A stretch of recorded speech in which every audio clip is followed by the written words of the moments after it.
Hello eco-fashionistas, how are you? It's me Eva and this is Fashion Transformation with Eva. You're here because you want to reinvent your clothes and create the sustainable wardrobe you have always wanted. Today we're working with men's shirts and creating a cool look, very appropriate for summer 2020. Let's do it.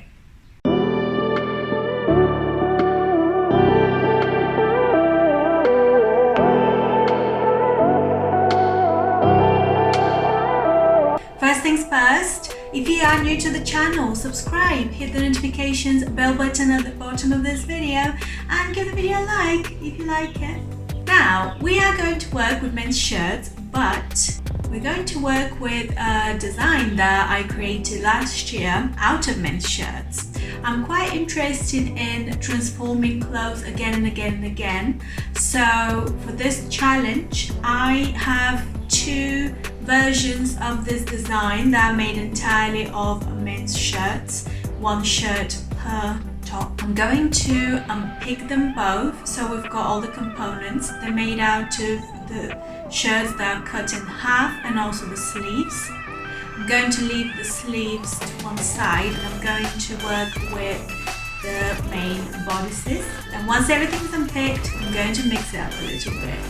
Half and half is one of the key trends for 2020. I wouldn't say it's a new trend, we have seen this in the past few years a little bit, but it's going to be all over the high street, so why not work with something you already have and get a unique look and not something you just purchased off the rack. And this is exactly what we're doing today.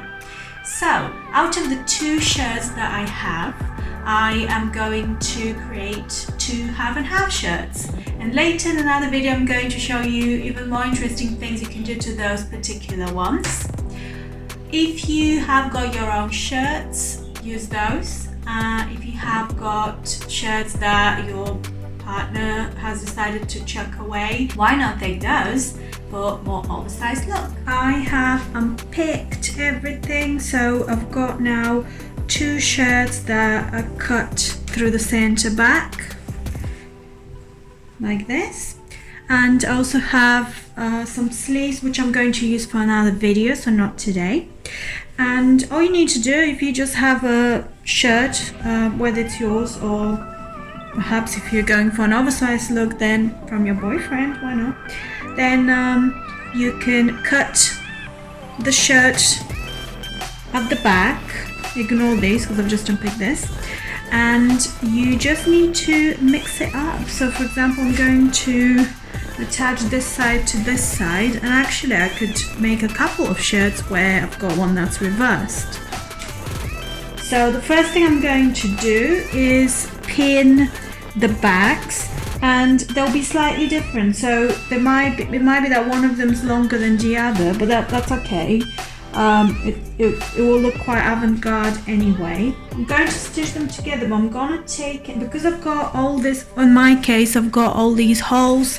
I'm just going to take a couple of centimeters allowance, or if you're working with inches, an inch, and I'm going to pin, starting from the very top and all the way down. I'm gonna pin and stitch. Luckily we've got the same kind of length on here roughly, and that's good. I mean, if that wasn't the case, I would have made sure that the bit that goes on the neck, the stand of the collar, matches up, and these could have been slightly different sizes.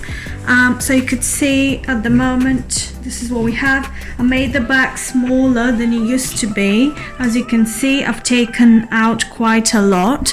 The reason is because I had these pleats here that usually go on men's shirts at the back, and they really made things a bit tricky and a bit more fiddly. I thought it's best to leave it flat. Plus it's a men's shirt, so it's big anyway, and at the end of the day I need to have a bit of extra here to make it nice and tidy, because these are different lengths at the bottom. So what I'm gonna do is I'm gonna trim this so it's nice and tidy, and then I'm going to fold them and stitch them down.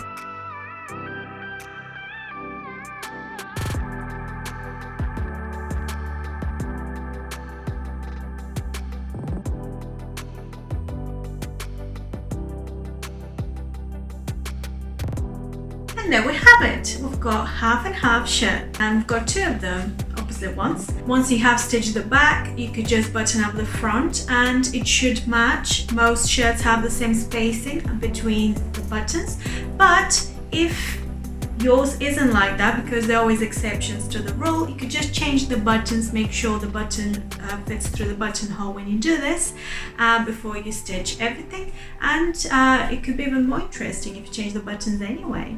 If you have enjoyed this video, be sure to subscribe to the channel, give me a thumbs up. If you like it, share with your friends, and until next time, stay creative and see you then.